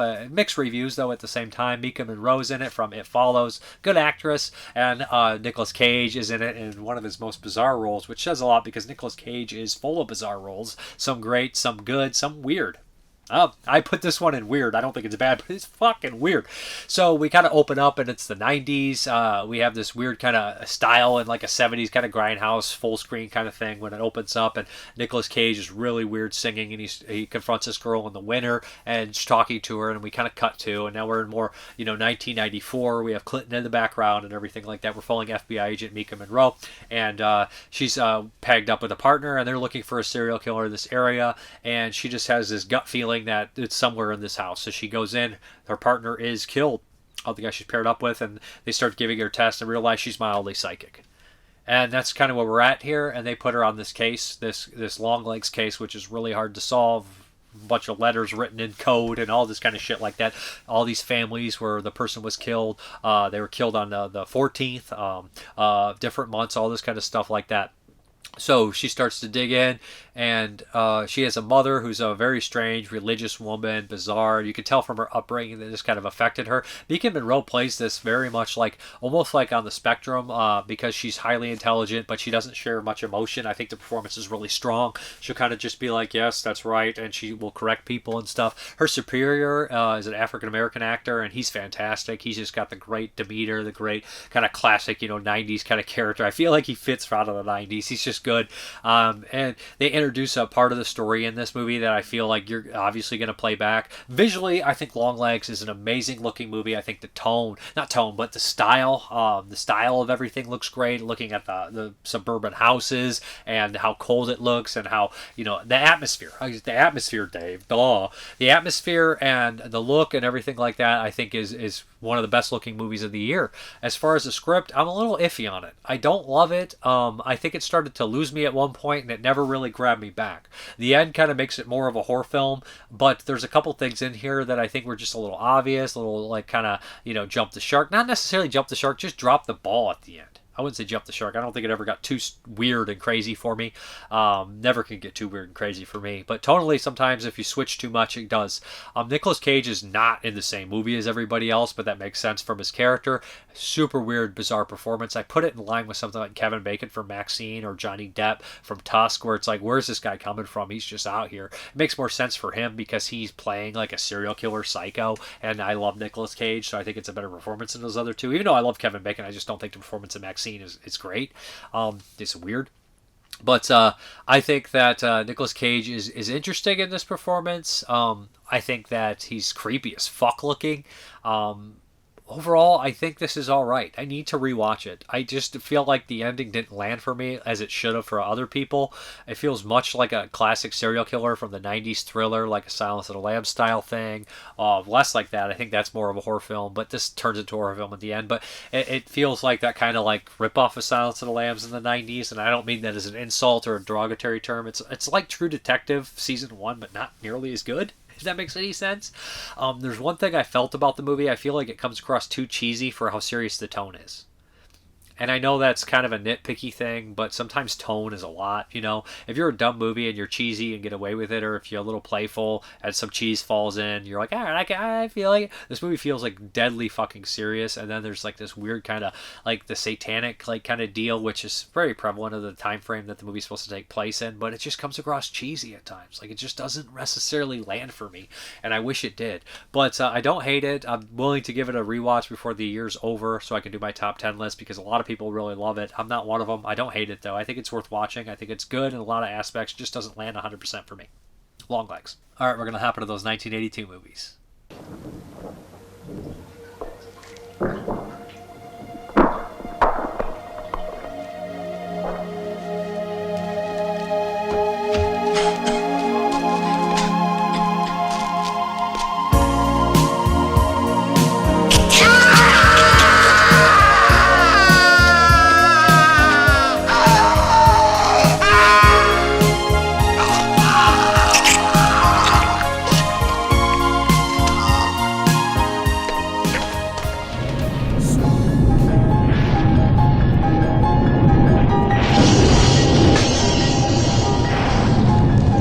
I know I'm human.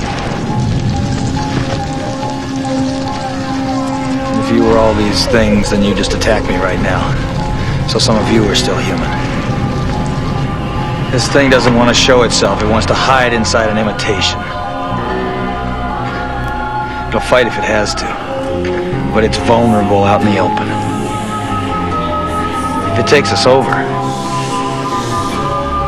then it has no more enemies. Nobody left to kill it. And then it's won. You son of a bitch, you moved the cemetery, but you left the bodies, didn't you? You son of a bitch, you left the bodies and you only moved the headstones! You only moved the headstones! Why? Why?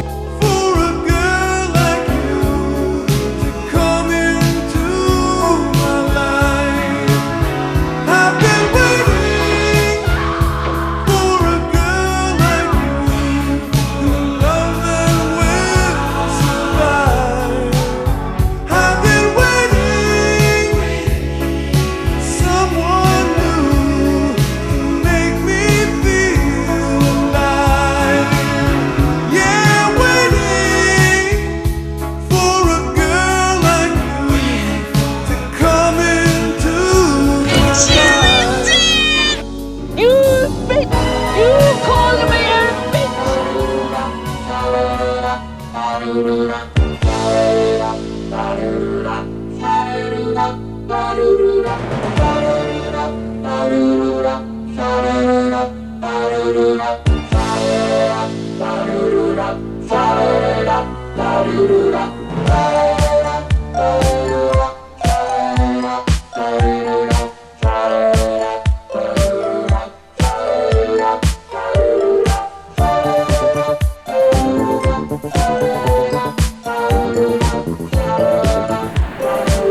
What's in the basket?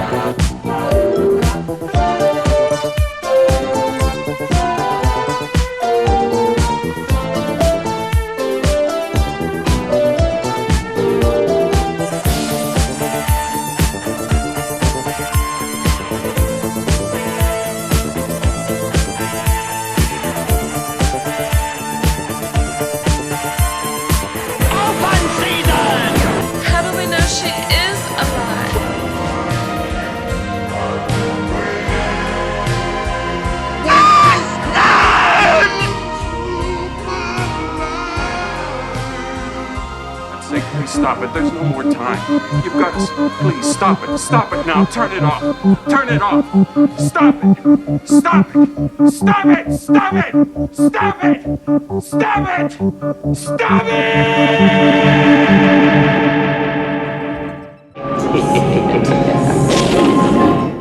All right, first one up is Invitation to Travel, and this is 1982. Peter Del Monte. He's done a bunch of films, none of which I've seen, which is kind of messed up. But this one is weird. It's listed as a horror film on Letterboxd. Definitely not a horror film, but definitely maybe has aspects of a horror film because the subject matter is so fucked up. We have a pair of twins. One is a famous singer, and the brother is kind of obsessed with her, follows her around. This is not really told in chronological order. Mario Adolph is in here from stuff like a couple. He's in Bird with the Crystal Plumage. He's in the Fernando de Leo kind of Euro crime film. He's fantastic in that. He's in Major Dundee.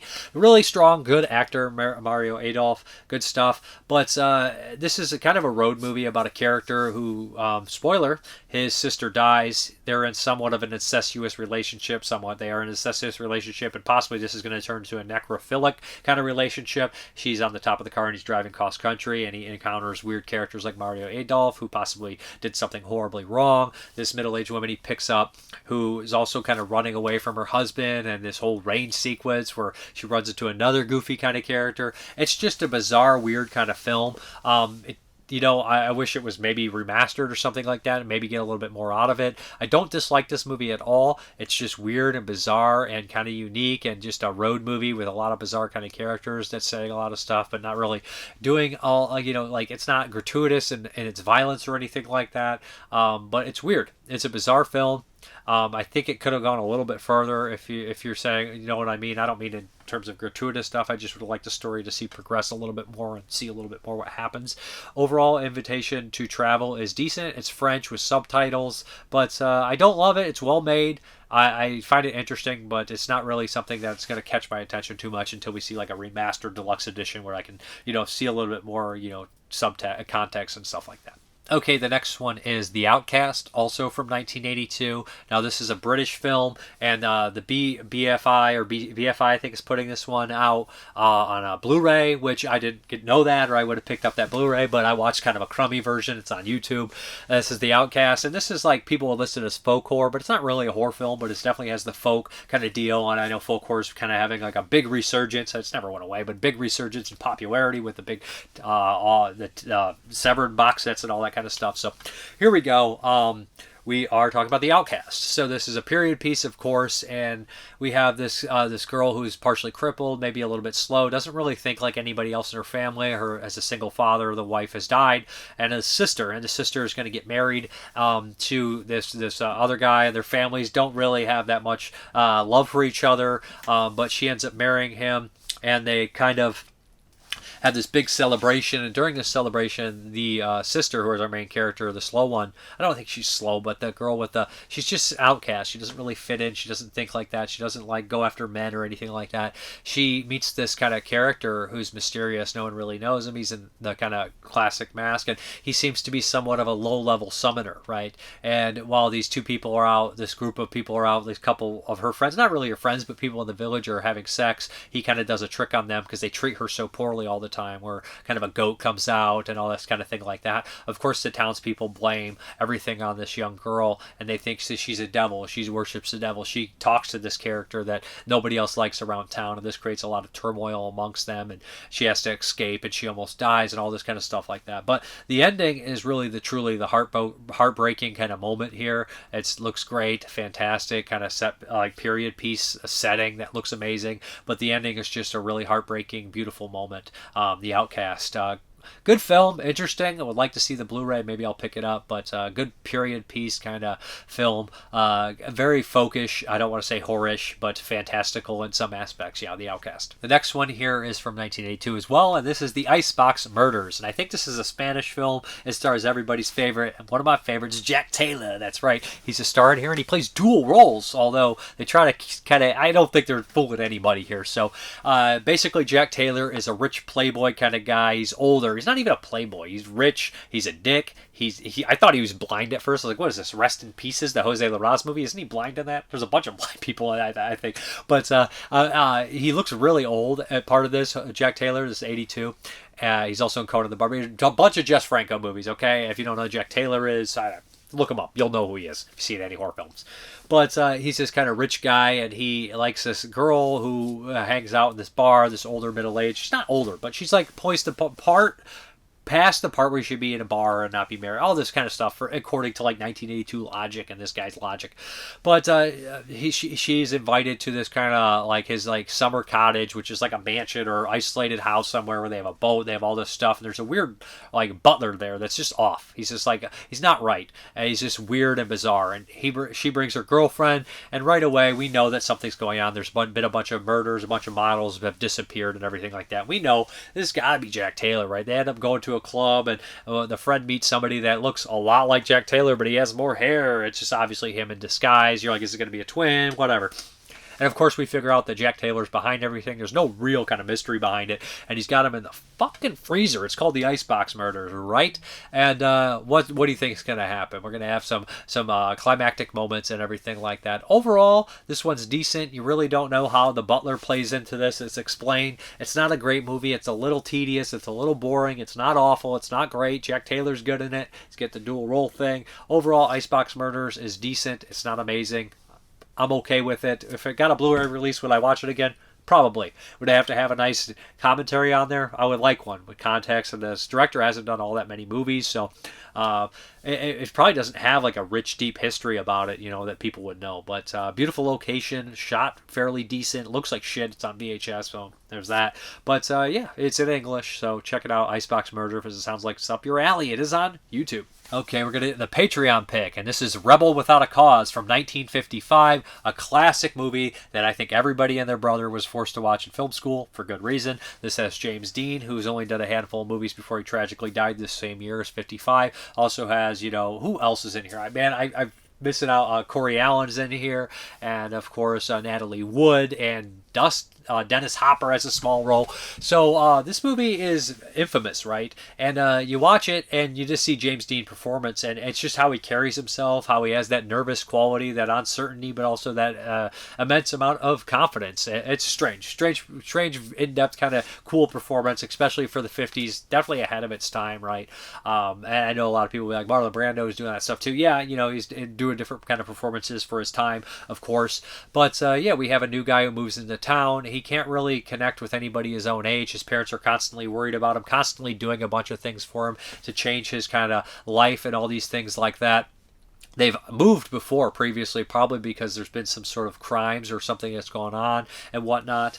But I love the father character. He seems like kind of like a pushover, but he's always trying to get through to his son. He's like, none of this will matter after a long time. And his mother and his father are pulling against him, and the grandma, all this kind of stuff, right? You're tearing me apart, right? Yes. But there's also another character that's introduced in the very beginning. We kind of meet these characters that are in the police. He's James Dean was picked up for drinking and all this kind of stuff, public intoxication, being underage. And there's another character in there that comes from a rich family where his parents aren't in his life, where they completely avoid him, where he's never around, and what he's done is unspeakable, right? He's killed these puppies. So you learn these characters right away, and the cops actually seem really distraught with what he's done. That kind of sets up the two main characters of the film. Natalie Wood is also in there, and she's like hanging out with this group of kind of tough guys, a local kind of gang led by Corey Allen, who's from the movie Private Property with Warren Ellis, good film, and Dennis Hopper and a slew of other people and whatnot. And one night, James Dean, he gets in a knife fight with this guy, but then they kind of challenge each other to this drive-off, this kind of chicken kind of drive-off, and it ends in tragedy. And that leads to this crazy night of danger and all these characters, Natalie Wood and James Dean kind of meeting and bonding, and this other character Salminio just becoming obsessed with James Dean, almost in like this weird infatuation with him because he has no one to latch onto and all that kind of stuff like that. And this infatuation, this connection would kind of lead to this tragedy at the end of the film. What's interesting is you kind of see the different approaches of parents, right? We have this kid who, both of them are troubled, right? But we have one parent who's actually there for them, and it kind of turns out a little bit bit better for him. It's definitely kind of not, relating to your teens, this kind of teen angst. It's like the ultimate teenage angst movie, right? Besides like a lot of the 80s ones that get wild too, but it's just kind of perfect in that aspect. It's beautifully shot. It's well acted. It's incredibly iconic. I don't have all that much to say about it, but it's just a movie that's a tragic classic that I think everybody should watch. James Dean, R.I.P. Unfortunately, he didn't live to make a bunch more movies and see what his career would have turned into. But it is a classic film that I think will stick with a lot of people, and it's a movie that people have dissected and talked about for years. I like the film. I wish I had more to tell you about it. But I remember watching it, and I remembered a lot of the stuff that stuck out. Dennis Hopper, I always love seeing him in these old Hollywood movies. But yeah, this is definitely a movie where kind of the film genres were a turning point. And it's very early. The 50s was all about teenagers, even the horror films. I was a teenage Frankenstein. I was a teenage werewolf, all this kind of shit like that. So, right, it's cool that we have a picture kind of focused on teenagers. But yeah, good stuff. Rebel Without a Cause. I think Jim Simon picked it. All right, let's get these questions, comments, and concerns. Beyond Sour Ground. I hope someone picks up White Dog for Blu-ray release. I don't have the Criterion DVD, but I'd love to be able to check out the movie. I've never seen Brainwaves either, but I'd like to see it restored as well. I tried to give anything Ulai Lamel a fair chance because I'm a big fan of The Boogeyman. It's not a great film, but but one I have a lot of love for. What fascinates me the most about other horror fans is finding out the obscure and B-list movies that are personal favorites. Most of the A-list classics have been talked about to death, so I often find the B movies and people's critiques or passion for them far more interesting. I agree. Your Wasteland Hall was pretty killer. The giant Italian lobby cards are the Fotobustas. I'm friends with the dealer who had those. I grabbed a bunch of Locandinas from her, which are the skinny Italian movie posters. It's a shame that quality movie posters are essentially a lost art for him. 100%. She was super cool too. Valerie May, I just found out about your channel from someone on Instagram. I'm so glad. I do love finding great horror reviews, and your videos are great. Thank you very much. I appreciate it. Southport Rocker, Amir is visually stunning, though I got very little out of it one of the few times I sold a movie. Mad Bomber is one I definitely need to get. Great haul. Love the Cinema Wasteland footage. Thank you. Bad Brains would be great to get a review of Blood Sick Psychosis from Philly's own Bruce Longo. Great update. I'm going to check it out. Sophie Bongos, I feel like TerrorVision's release of Satanic didn't get a lot of praise when they released it, but I really enjoyed it. The soundtrack is the best part for me, and I'll be picking up the record from Dago Red one of these days. Explosive Action, The Mad Bomber is one of my favorite finds of the last decade. I watched the Code Red disc at least 5 times, and I'm looking forward to the new one. Awesome. Explosive Action, great guy, great channel, very intelligent. If you need to know action, go to him. Indie Phantom, Son of a Cinema. I get how busy October is for us whorehounds and tons of extra YouTube content. Psych for more 82 exploration. Thank you. Angela150, thanks for the great review, James. I love Ulai Lamel's movies. Have you seen The Boogeyman? Yeah, I mentioned watching it. I don't love it, but it's interesting, and I did a review for it. I was probably a little harsher on it than I would be. Definitely going to rewatch it in 4K eventually. Brian Gasler, can you please post where you'll be guest spotting links and whatnot? Yes, of course. The Nick Moore from Belgium, you're a hunk of a man now and forever, Mrparka. He-Man ain't got nothing on you. Come on now. Leanna Quigley's horror workout seems like a hoot. You worked with her on Hunters, right? I bet she's a rad dame. Yeah, we didn't share any scenes on camera, but she was there when I went to shoot, and she was really nice. Didn't have much interaction with her. She's very nice, though, and sweet, and just really cool. Questions. Why are all those There's a Ghost on the Internet movies so tame? Fear.com, Unfriended, Friend Request, Dear David. Not exactly masterclasses in thrills and suspense, right? Well, Pulse is a ghost on the Internet, and it's fucking fantastic, so watch Pulse. 2, does AI, the Internet, or technology in general ever frighten you? I think it frightens me what other people will see in it. They won't be able to tell the difference. I'm already seeing people post AI pictures and be like, this is real. I've had tons of people at work come up to me, hey, that new Rob Zombie Halloween looks great. It's not fucking real, although it doesn't have to be AI, but people think it's real. There's just so much, people are so easily swayed in different ways without understanding that somebody can't have 7 fucking fingers. They could, but it's not likely. How do you think Kyle Gallner's role in Smile 2 will be? Did they bring him back just to kill him in the first 10 minutes? I don't know. I'll find out. I hope it's good. I hope you enjoyed Wasteland as much as I enjoyed watching the video. Bye-bye. Take care. Thank you. How do you afford all this shit? Sometimes I get stuff to review. The stuff that I do in the update, I purchase, of course. I wait for sales. I do that kind of stuff. I have a lot of stuff. I wait for sales and the right moment. I don't have kids. I don't have a car payment. I live in a house, so the paying the mortgage isn't super expensive. I have 2 incomes in this house, so I spend a lot of money on food and movies. That's pretty much what I buy. Jason Bovey, really enjoyed your reviews of the three 2024 horror films. Oddity is the only one of the three I've seen, and I agree with much of the review. Thank you. I found it atmospheric with slow burn eeriness, like the director's other film, Caveat, even if it's a bit predictable. 7.5 out of 10. Fair review, fair rating. I gave it 7. So, Ken Coakley, I watched Abigail about a month ago on Peacock. I was stunned by how much I liked it. I liked the concept of an elderly vampire having to play child in front of everyone. That made me think of Joshua Miller's portrayal of the old vampire in Little Boy's Body in Near Dark. He was lonely because no one over the age of 12 could look at him. There are people in real life with have a glandular condition that makes them look like children, like Andy Milonakis, of course. Anyways, the girl who played the time role was terrific in the film. I usually like Kevin Durant in almost anything he does. He was hilarious as Blob in the Wolverine films.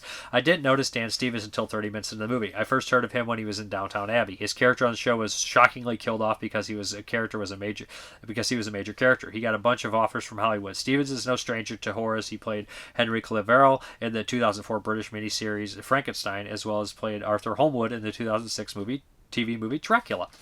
I might be coming around to Nor being a bigot against modern films after The Last Circus and Abigail. There's plenty of good films every year. Sometimes it's hard to find them, though.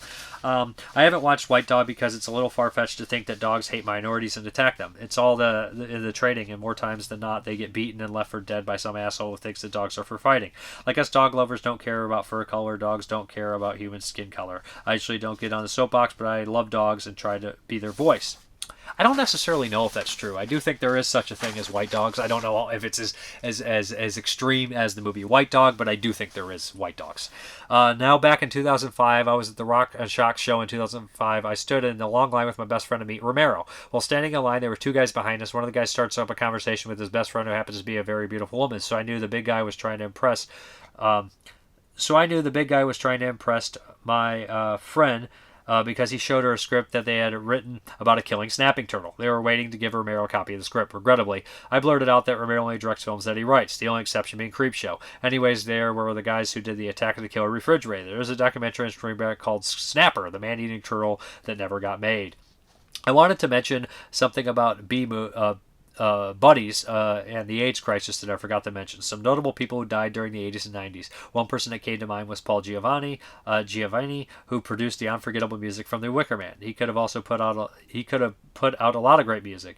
Ian Charleston from Opera died of complications from AIDS as well. Luckily, it isn't a death sentence anymore with the pharmaceutical breakthrough starting in the 90s. I almost forgot to thank you again for filming Cinema Wasteland, especially the video vendors. I also like you, Moods, and the rest of the guys hanging out and having some laughs. It was good to see the Severn was doing so well in sales. It gives me hope for the future of physical media. Thank you, man. Yeah, I love seeing that too. I appreciate you watching it. Then Necropes, first. Yeah, I guess you were first in the comments. But let's get into the update. A very quick one. I'm waiting on some stuff, and something didn't come. I might have to get a refund on it. I don't know what's going on, but I got the Nightmare on Elm Street 4K. Had to get it. That's very cool. Love this movie. Classic movie. Seeing it in 4K brings me hope that the others will get 4K releases as well. And my little Severin kind of replacement disc for Opera came. But let's do the Patreon picks here. 5 names to see what we're going to be talking about. Again, if you haven't been drawn out in the last few, let me know, and you'll get bumped to the head.